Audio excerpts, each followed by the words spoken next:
I called out his infertility during a family prayer. He stood up, blessed my future husband, and left. Hi, Reddit. My name's Sandra. I'm 28 years old, and up until recently, I was married to the most amazing man. His name is Philip, and we'd been married for 5 years. We were the kind of couple people looked at and smiled. You know, they're perfect together kind. The only problem was we had no kids. But every other thing was perfect. My husband was very supportive. We went to church together and prayed together a lot. We were so devoted that the pastors gave us young couples to mentor occasionally. So naturally, the first few years of our marriage were filled with hope. We both believed in God, in miracles, in the power of prayer. Every altar call, we showed up, and we attended every fertility seminar. For some reason, we just had so much faith that we'd get that miracle. But years passed and nothing changed. Still, we didn't stop. We didn't just leave everything to God. We tried on our own part too. We timed our intimacy down to the ovulation minute. We even scheduled sex 3 times a day when I was ovulating, just in case. We drank herbal teas on top of the fasting and praying and sowing of seeds, like all of it. Yet every single month I still saw my period. A reminder that all our efforts were in vain. We went to the hospital one time too, ran a couple of tests actually. Philip was the one who collected the results. I sat outside the office really scared. Like, what if I was the problem? When he came out of the doctor's office, I jumped up to meet him. But his face looked so sad, sadder than I'd imagined. He didn't offer to give me the results, and I didn't ask for them. We just sat down in silence, and then finally, he said the doctor said he was sterile. I didn't react, didn't even utter a word. The truth is, I was kind of relieved. Like, do you get that feeling? That moment when you thought something bad would happen to you and the one you loved, but the results don't involve you? I don't mean to be selfish, but I was relieved I wasn't the problem. Gradually, I started resenting Philip without even knowing it. I became a lazy wife to him. Sometimes I'd wake up and just brew up some coffee for myself alone. He would come downstairs ready for work and find out he had nothing to eat, but he never complained. Every time I said I was sorry, that I didn't have the energy to make anything, he would just smile and say it's okay. He'd get something at work. By the 5th year, I completely changed. Like, I was tired, emotionally, spiritually, physically. I was just too drained. I began to feel like I was wasting my youth waiting for something that may never happen. I started coming up with petty excuses whenever it was time to go to church, either period pain or a stomach ache or a headache that didn't exist. But every time, Philip would understand. He'd just tuck me back in bed and ask me to rest. But that wasn't enough. I mean, all my friends had occasional baby bumps. My siblings were always juggling their kids around. And there I was. I thought to myself how people would think I was barren when in truth, Philip was the actual problem. So I told myself one Sunday morning, if Philip couldn't give me a child, maybe someone else could. So that day, I went out to the gym, looking all sexy and very single. It's not like I'd had a child anyway, so my body was still intact. I chose the gym because I know that's where all the hot guys with juicy abs would be at. And oh boy, was I right. For the first time since I got married, I found myself staring at other men. It was like hotter men didn't exist until that moment, or maybe I had overcommitted myself to Philip to a point. I was blinded to the world. But suddenly, my eyes were opened again, and before I knew it, I was visiting the gym every morning. And there was this guy I kept seeing, Harry. Young, kind, intoxicating smile, just sweet. Probably younger than me, but I didn't mind. I stopped wearing my wedding ring to the gym. I kind of felt that was part of the reason no guys approached me. And it worked. The following weeks, I started getting to know new people. They were all hot and stuff, but I wanted Harry, and I wanted more. So one day when I went to the gym early, I met him there. And I pretended to not know how to use one of the gym equipments, just so I could get him to help me. And it worked. But he didn't seem physically interested in me at all. I tried to get him to touch me in certain places, even if it was mistakenly, but he was being so avoidant. It made me feel like no one wanted me. I got angry and went all out, opened a dating app, started going to clubs, just so I could get more men on my back. And that went well. I started sexting with strangers, making out with odd guys at the club. Sometimes I'd even go home with them and have raw sex. But guess what? I never got pregnant, and I never thought much about it. Thought maybe it was the timing of the sex, Nothing else? You must be wondering where Philip was all this while, or what I must have told him to make him so relaxed while I had the most fun of my life outdoors. About the gym, I told him I wanted to keep fit, and I figured going to the gym would help that. He offered to come with me a lot of times, but I insisted I could go alone, and that I didn't want to make him late for work or anything. But I, on the other hand, wasn't working. My duty was being the virtuous woman, but the housewife kind of virtuous woman. But I wasn't even doing that right. And as for the club nights, I always told him we had a women fellowship at one sister's house or the other. And we did an all night, just one excuse or the other to keep his mind settled. And it worked, or so I thought. Even though I was sleeping with more men and flirting with more than I could count, all in under a month, I still wanted the gym guy, Harry. I wanted to prove that I could get any man I wanted, older or not. So I prepared one morning and went to the gym earlier than usual again. 'Cause I knew I would find Harry there. This time I tried to use force and begged at the same time. I got him to be in a corner with me, then I started taking his hand to my boobs, but he wasn't having it. He frowned at me and turned to walk away from me. Then I grabbed his arm and started begging him to just touch me, even if it was a little bit. But he looked at me with disgust and then said it's a shame. He thought Philip and I had the perfect marriage. Then he walked away. I was left dumbfounded. I had to check my finger to see if I mistakenly wore my ring to the gym. I didn't. But even if I did, how did he know my husband's name? It's not like wedding rings were customized to have the couple's names on them. Even if they were, mine definitely wasn't. That day, I didn't stay long at the gym. I was too ashamed to. But later that day, I got a call from my mom. She wanted Philip and I over at the family house the next evening for her birthday. Meanwhile, Philip and I had a church wedding to attend that same day. I wanted to use that as an excuse not to go to the family house, but my mom insisted we came over after the wedding. So the next day, Philip and I went to church for the wedding. But before it started, the pastor called Philip in. I don't know what exactly this spoke about, but when Philip came out, he didn't look very happy. But I thought that was his problem, not mine, so I didn't ask. When the ceremony started, however, you won't believe who was getting married. It was Harry. Even I couldn't believe it. I felt even more ashamed. Worst part is, he saw me, and I saw his bride glance at me too. It was obvious he had told her everything. In that moment, I just wished the ground would open up and swallow me. Philip was staring at me all the while, but he was the least of my problems at that moment, or so I made myself believe. I couldn't wait for the wedding to be over so we could just rush over to my mom's. Soon enough, it was over. And even though Philip wanted to stay for the reception, I reminded him that it was my mom's birthday, and we had to go visit, just like she asked. In my mind, I still blamed Philip for everything that happened, including me forcing myself on Harry. I convinced myself if he wasn't sterile and actually gave me kids, I wouldn't have been seeking other men in the first place. But then came the moment everything exploded. We went to my family house just as planned, and after we all exchanged greetings, Mom asked us to say a quick prayer before the celebration began. Typical of her. She'd always been the most prayerful in the family. She was even the one who influenced Dad, made him a better version of himself. I hope to be like her someday, a home builder. But look at me now. Anyway, my siblings were around, as was my dad and his grandkids. My mom started to pray. She prayed for each one of us that God guide us and lead us in the right path, and also that the celebration be a success. Everyone echoed an amen to all that, but when she mentioned that God bless my husband and I with fruitfulness, I just snapped. I was already so frustrated from the whole Harry saga. I blamed Philip for it all, and to me, my mom was praying for fruitfulness like I was the problem. So before they could say the final amen, I just muttered that some of us would have kids, if not that our husbands were sterile. Everywhere went quiet. I'm not even sure we had completed the prayer when Philip got up and said, "Then may the Lord bless you and your future husband with the kids we couldn't bear together." And he left. I remember thinking to myself, why did he sound like he wasn't the problem when we both knew he was? But I must admit, it was an awkward moment. My sister held my arm and then whispered, "What did you just do?" And everyone kept giving me weird looks. Even the kids.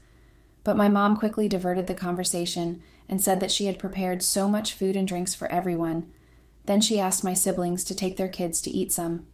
They all ran along, and I was left there with my parents. My mom looked me in the eye with so much pity written all over her face, then just told me one thing, that I should go home and ask my husband for forgiveness. I wasn't disturbed, not really. Because come on, this was Philip we were talking about. The guy who flew halfway across the world just to attend my graduation. The same one who took a month's leave from work to take care of me when I fell ill, even though we weren't married then.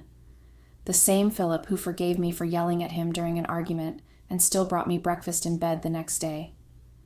I could go on, but guess what? I was wrong for undermining him. I was hesitant when my mom asked me to apologize to him, like it wasn't like I said anything that wasn't true, right? Wrong. So I went home that night, but Philip wasn't home. I assumed he went for one church fellowship or the other, but when I entered our bedroom, I saw a file. It was the same one that contained the results from the doctor's appointment years ago. I wondered what it was doing there, but I decided to open it still. I already knew the truth and who was at fault. But what I saw blew me away. In there, my name was at the top, and just below it were brutal clinical words. Early onset ovarian insufficiency, natural conception, unlikely intervention. Like, what the hell? I didn't quite get the meaning of each word, but I got the message. The problem was me. I was the reason we didn't have kids. I still couldn't bring myself to believe it. What do you mean all along it was me? How? But it kind of made sense. All the times I never got pregnant, even with the other men. All the raw sex and nothing happened. I don't know why I convinced myself otherwise.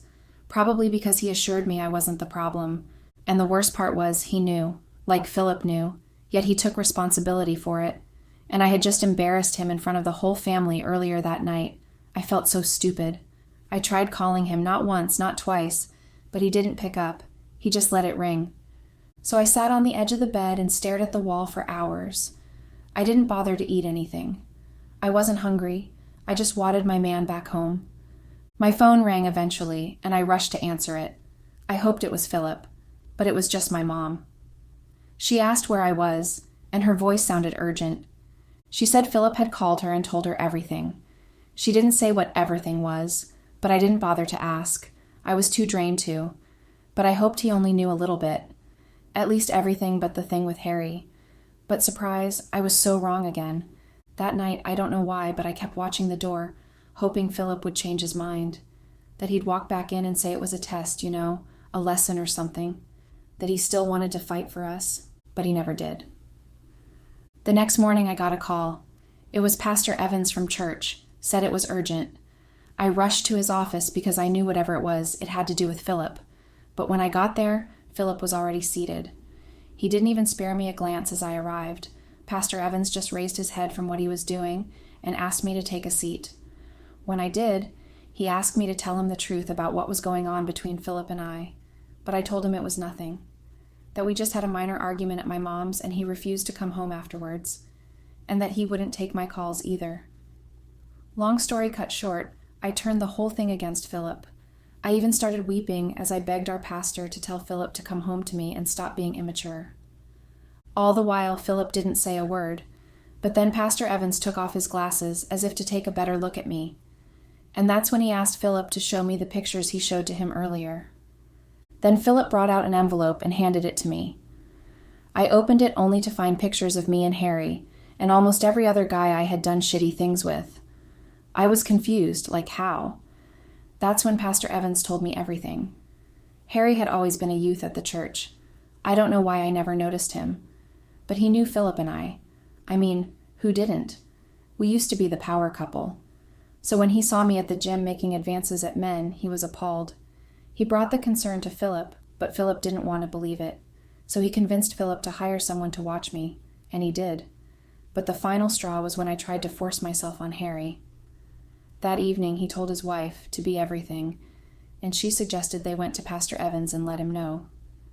The next day was their wedding, and that's when he called Harry into his office to talk to him about it. It made a lot of sense.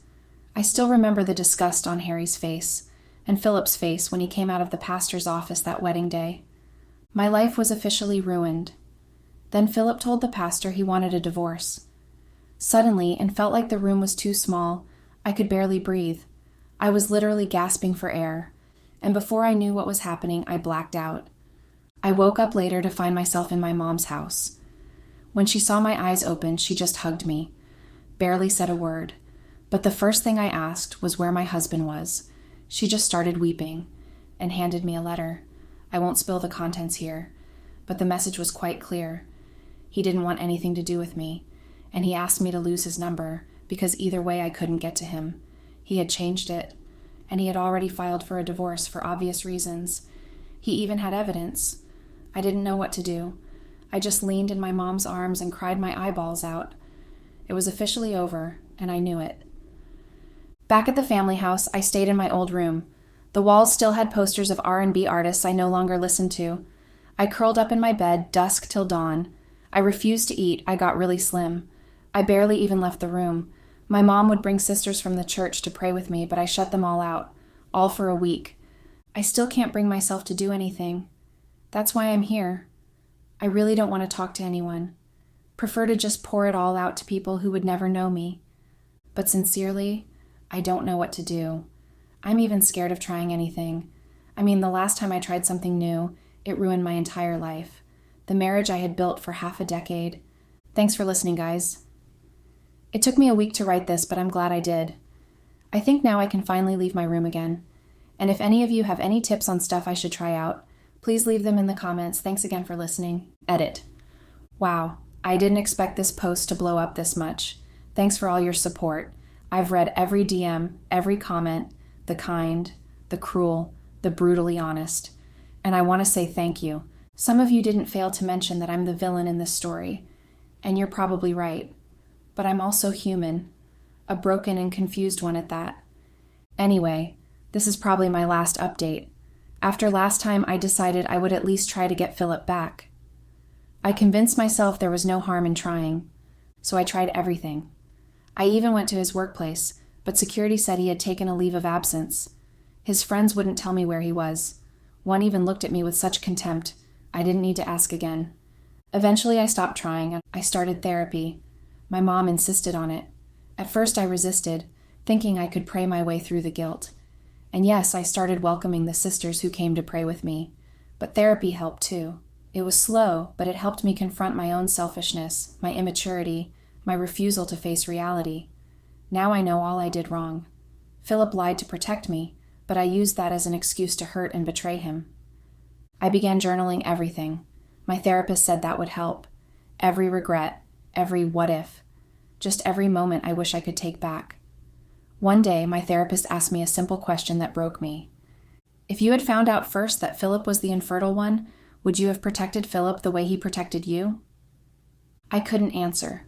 Not because I didn't know the answer, but because I knew the truth. I wouldn't have. I was too selfish to. Too selfish to carry his pain for him like he carried mine. He was such a good guy, and I was probably the worst thing that ever happened to him, an embarrassment to his legacy. Weeks turned into months, and Philip and I were officially over. Papers had been signed, properties shared, but it was still kind of hard to believe. But not for long. I started going to church again, and I can't say it was easy. People would always whisper as I passed by. I wasn't even sure I was welcome to the women's fellowship anymore, and the worst part was, Philip still worshipped there. But I'm not so sure that was even the worst. Today, right now, as I write this down, Philip is in church, at the altar, taking vows with another woman. The same vows we took 6 years ago.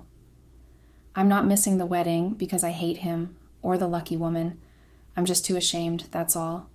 But either way, I wish him a happy married life, and may God bless their marriage. Thanks for listening again, guys. Update 2.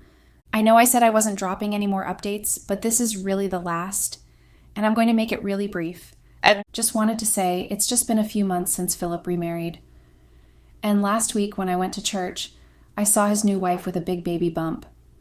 It was also announced in church that they were expecting twins. I can't say I'm not jealous, because I'll just be lying to myself and you all. But whatever the case, my feelings don't matter. They both deserve the best. And as I said earlier, may God bless their marriage.